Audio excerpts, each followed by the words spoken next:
How to undo not interested in videos on TikTok. If you accidentally set a TikTok video to not interested, and now if I open up TikTok and let's say you tap on the share option and then you tapped on not interested, you selected any reason and tapped on submit, it will show fewer posts like this, but it will not give me the option like undo.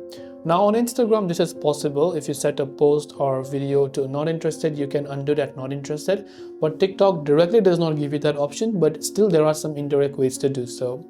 To do it, you just come to your profile page and you tap on the three lines icon from the top right, followed by settings and privacy.